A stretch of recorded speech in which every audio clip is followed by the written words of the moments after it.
Thank you very much. Thank you. My name is Nathan Young. I run the website Geek Alabama. One of the, I'm on the autism spectrum, so one of the things that wanted me to start Geek Alabama behind me was because a lot of autistics like to be very creative. We like to be very creative. I'm going to show this off quickly. One of the creative things I could do, I can make road signs. So Geek Alabama runs off. One's on WordPress, right? We're here. This is a word camp, right? I'm going to put this away. But that's fine. So this presentation is called Ways to Increase Your WordPress Blog Traffic. I've been running Geek Alabama for over 10 years now. I've got over close to 2 million readership now because I have a tracker. And I got a lot of social media followers from around the world. During my last Christmas coverage, I sent my own Christmas cards to Australia, the UK, Canada, and a lot of states around here.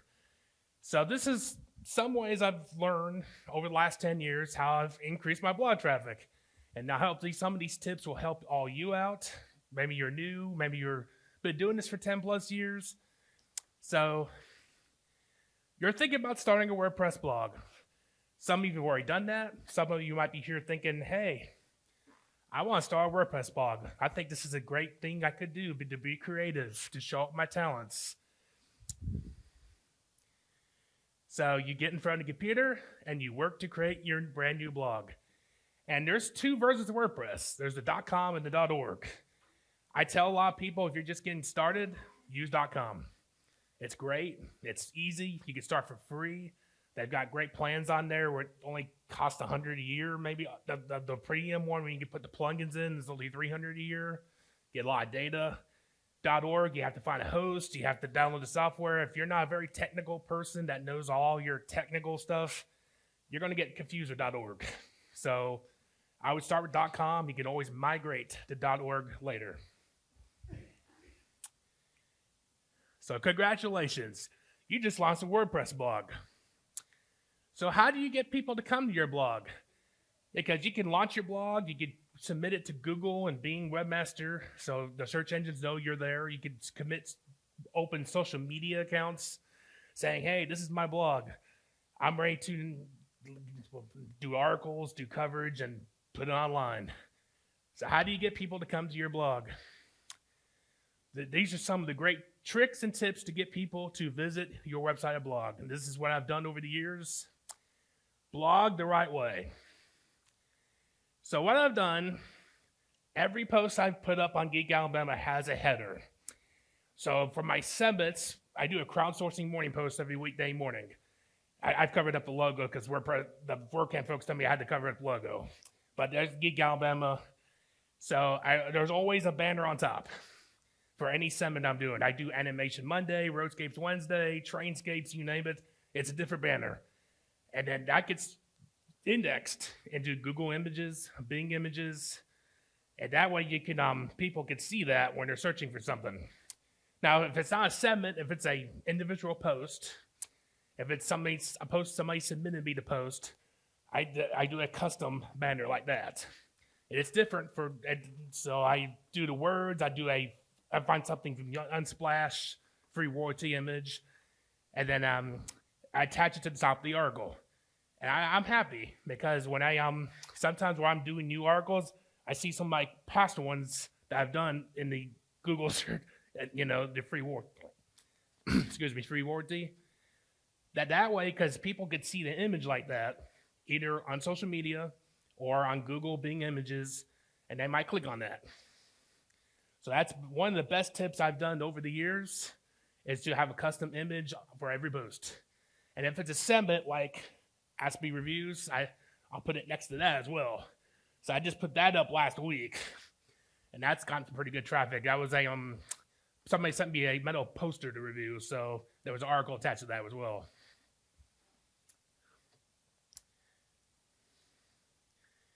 Let me go back up. Okay, this is the next best thing. It's more than just using images.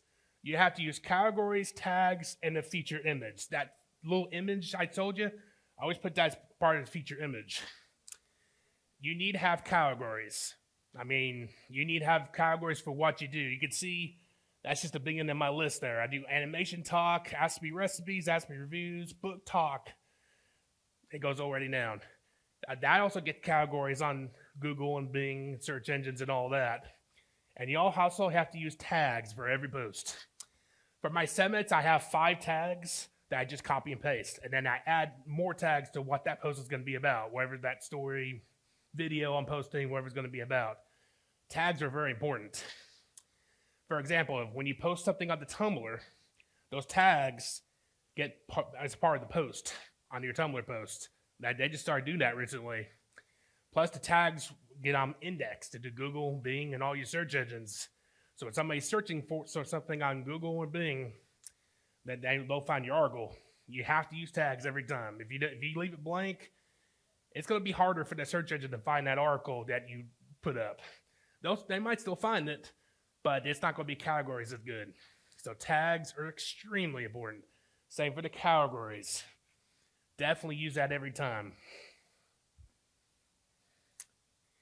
Search engine optimization is also very important.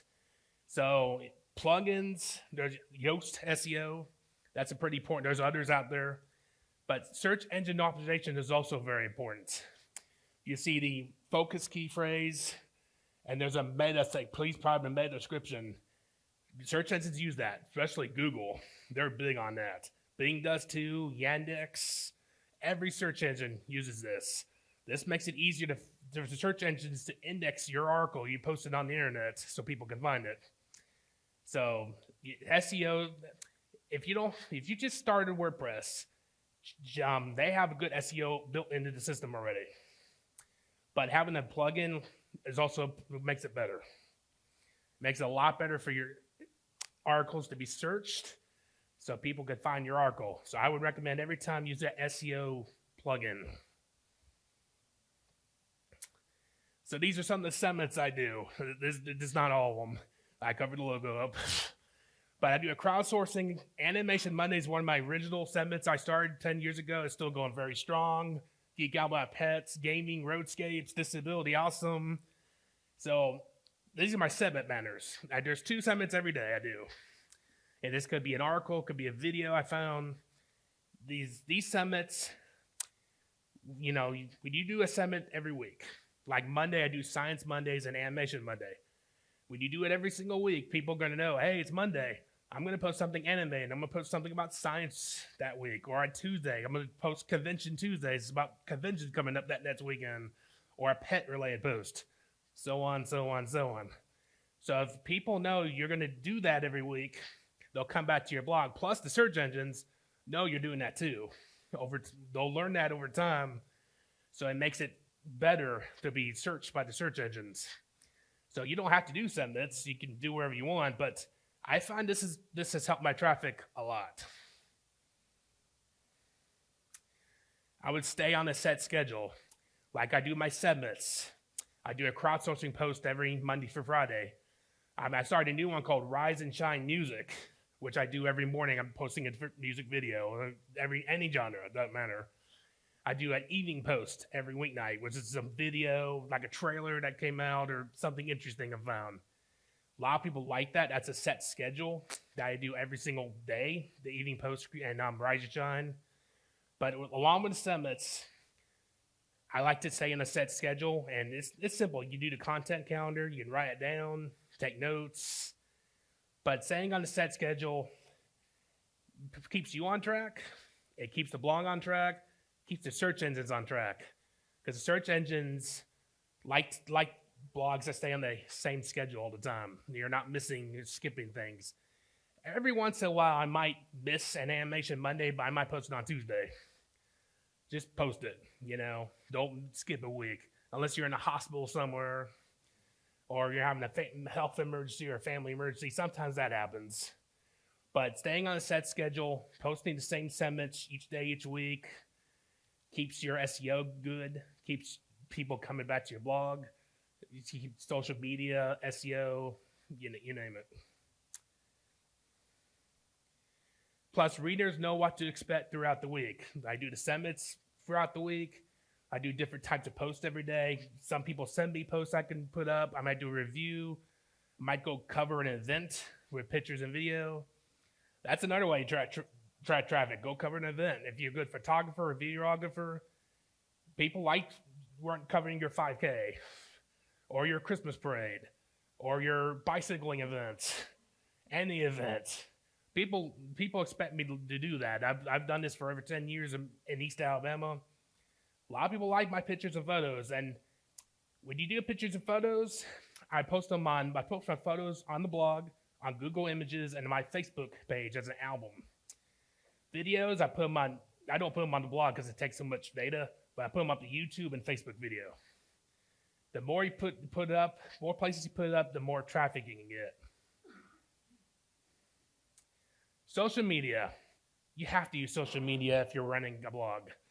If you're not using Facebook, around here, Facebook is king. Facebook is the number one social media app around here in Alabama.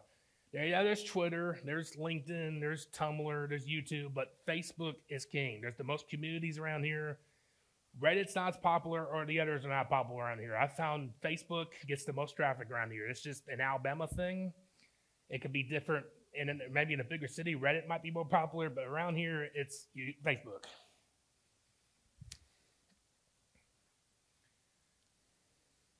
Like I said, you must use social media. If you're not posting your articles on Facebook, and not just Facebook, but Twitter, LinkedIn, Tumblr, WordPress owns Tumblr now, so I would definitely post it on there. You're missing out. People know it makes it harder for people to find your blog or website. See, people can read your blog from anywhere now. They just don't have to read on computer anymore. Everybody's got a phone. So they can read your blog on your phone. They can see the link you posted on Facebook. They can open it from your phone, or from Twitter, or from Reddit. So my blog, my website, if you read it from the browser, it's normal. But I've set it up where you read it from the phone, it's an easier format to read. So you don't see all the sidebar stuff or anything when you're reading an article or anything. But I would optimize your blog so you can read it from desktop, laptop, phone. So post links, photos, and videos. So obviously post links to your articles on Facebook, Twitter, LinkedIn, the Tumblr, and all that. But I don't just do that. You can post individual photos from like an event you just covered recently, or a short little video of something you just covered recently, or maybe a short reel. I mean, Facebook Reels, Instagram Reels, YouTube Shorts are huge right now. Same for TikTok. So I do a little video series. I try to do 2 every weekday that I posted on TikTok, YouTube, Twitter, YouTube, and Instagram. So I posted on TikTok first, and I just copy the words I post, and I just post it on everything else. So I would not stick to one social media app.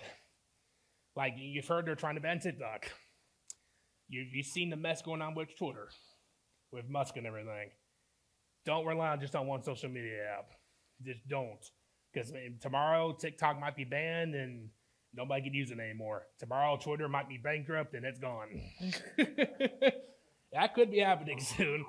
But new ones, Mastodon, Sproutable just opened up. There's Post News. There's new ones popping up all the time, and I don't use the new ones often yet. For example, I have a plugin where all my articles can all post to Mastodon now. So when I post a new article, it goes up to my Mastodon as well now. There is a plugin for that on WordPress. Yeah, and I'm hopefully Sproutable and Post News will get one of those too. Like I said, don't rely just on Facebook.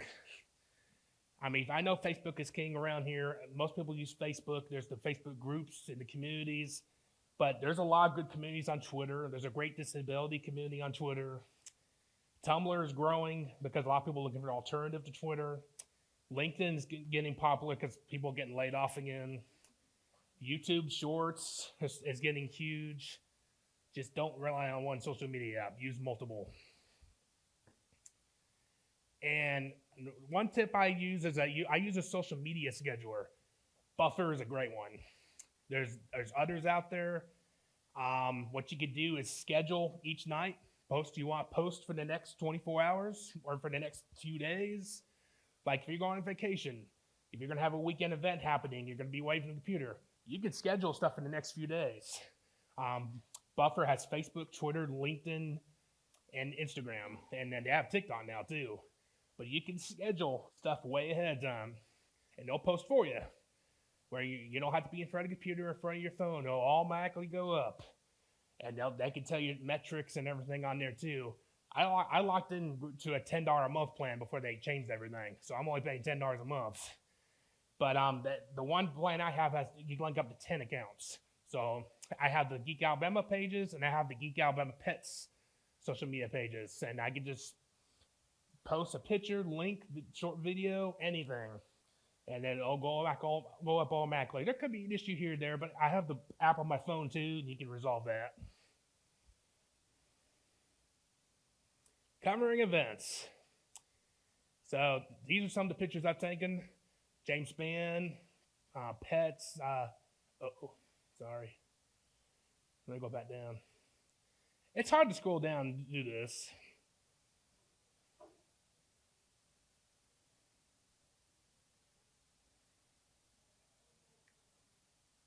There we go. So I've covered numerous events over the years. James Spann knows me pretty well, the local meteorologist around here. If you don't know him, you might want to look him up. He's a great meteorologist. Amy, I think it's Amy Copeland's her name. I've done events, horse carriages. I've done numerous events throughout the years. And then I edit the photos. I name each folder by what event it is. Yeah, what I do is I'll copy all the photos, name that event, and then I'll pull them up online. That makes it easier for Google and Bing to search your images for somebody searching for something.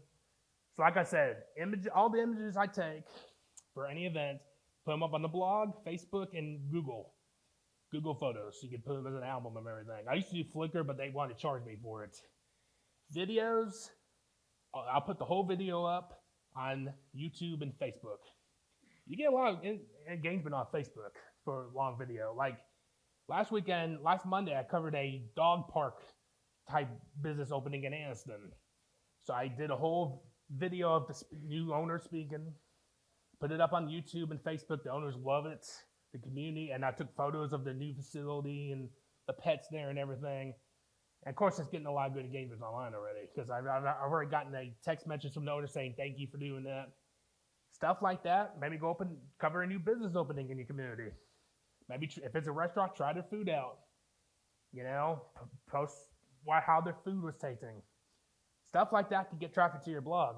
And I've done plenty of that over the years, and I think that's a good way to get community engagement to your blog or website. It's to cover new things, cover existing things, like maybe a business that's been there for a while you might want to try. You know, go try it. It's a restaurant or a store or anything. Just go try it. Take a few photos. Maybe talk with the owner of it. Do a little, written thing and put it online. People read that stuff. I find that better than doing Google reviews or Yelp. Because people, you can go on Yelp and Google's reviews and read the business review of that business. But sometimes it looks better on a website, I think so. All right. Next thing is podcast. Podcasts are huge now. I find websites with a big following, you have to do a podcast. I mean, you can do it once a week. I know most people don't have time to do a daily one, but maybe once a week. It's not too expensive or time-consuming to start a podcast. It's not. I mean, there's free software out there. Audacity's one where you can record for free and record and edit and all that.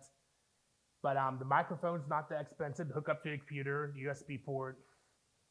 And then there's free web hosting online where you can host your podcast. But I find podcasts is a new way to get a conversation to your website and blog. Now, you can do anything, any type of podcast, depending on what you post online. So I'd say choose a podcast provider, set a schedule, and start your podcast. So over the Christmas season, I did Christmas from the North Pole Christmas Countdown. So I did a daily, short, under 5-minute podcast talking about something for the North Pole. And Santa Claus, the elves, something like that. Just something fun. I mean, people love that. I've gotten thousands of engagements on my podcast provider, and I'll definitely do that again next Christmas. I do a ton of Christmas coverage every season with photos, parade coverage, attractions all over Alabama. I was very busy last December. I finally just got everything up. But I'm launching a few new ones here soon, a road one. I find there's hardly any podcasts about roads and infrastructure out there. I'm a road geek, so there's one coming. When you do a podcast, there's 4 main providers to submit that podcast to. Apple's the king. Apple Podcasts is the biggie. I mean, when you submit your podcast feed to Apple Podcasts, it takes it to most of the providers like Castbox, Pocket Cast, which WordPress owns, where people can listen to it, download it, and listen to it. There's the other one is Google Podcast. Now I would submit there too. Spotify. Many people have Spotify on their phones, and a lot of people listen to podcasts through Spotify. So definitely submit it there too. The other one is Amazon. You can listen to podcasts for your Alexa device now. And, or they have a music app too that you can listen to. So those are the 4 main ones. If you submit to those 4, it's pretty much going to be covered everywhere. Presentations. I have done quite a few unique presentations over the last 10 years. 15 life lessons from classic board games, 24 life lessons from Saturday morning cartoons. I did one about what the Back to the Future got right in the future as an anniversary gift. 21 things geek nerd characters do so you can be successful in your life. There's many more than that. But I've done these presentations where I put them up on SlideShare. I'm eventually moving to probably Speaker Deck. SlideShare has kind of died off. But I've done quite a few of those. And a lot of people like them. I've had people send me photos, from other conferences. I did one about The Walking Dead, life lessons for The Walking Dead, and people loved it. I got a photo of somebody sharing that presentation. People love those, and I got a few new ones coming. But I've done tips and advice and stuff from TV shows and movies. I like to...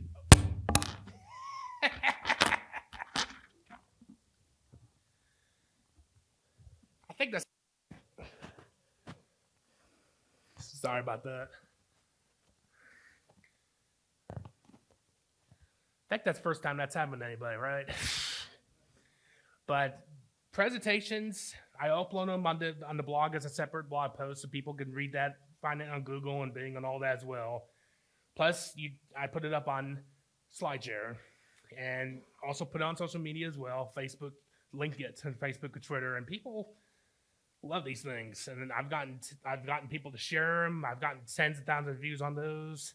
And I got more coming. So in closing, hard work and plenty of effort can make your blog succeed. It's going to take a lot of work if you're just starting one. You got to design your website. You have to get everything right. You got to come up with segments or things you want to talk about. You do what you like to do. What is your interest? What do you love? Everybody's different, Everybody has a different thing they like. I like roads and geeky stuff. That's what I do. You might like fashion. You might like classic movies. You might like, marina boat stuff, cars. Do what you like to do. If you're going to do something where you don't like, you're going to get bored. Your content's not going to be good, and you're going to fall off really quick. So what I've learned is do what you love. Do your geeky passions.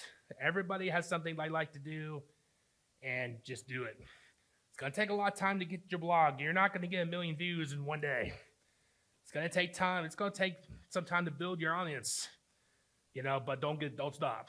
If you get out there, talk to people in the community, post on social media, do videos, photos, written articles, do a mix of everything, you'll get your traffic. And that's what I've done. I mean, I've done pretty well over the years, and I'm going to continue. I'm not going to stop.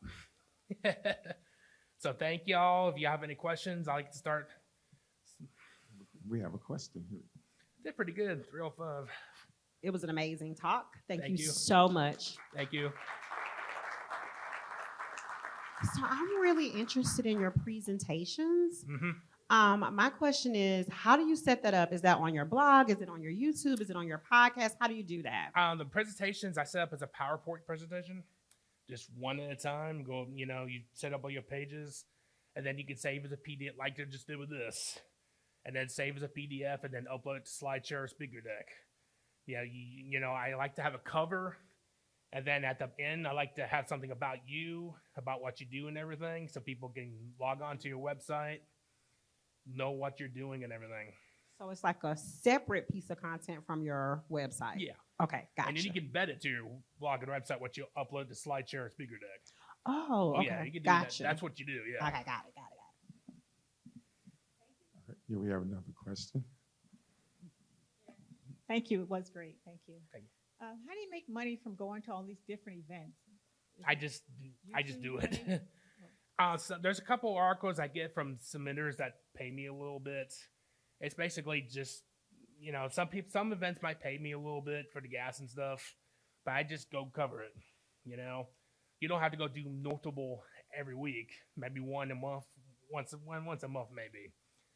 But a lot of events in your community are probably free. What's not free?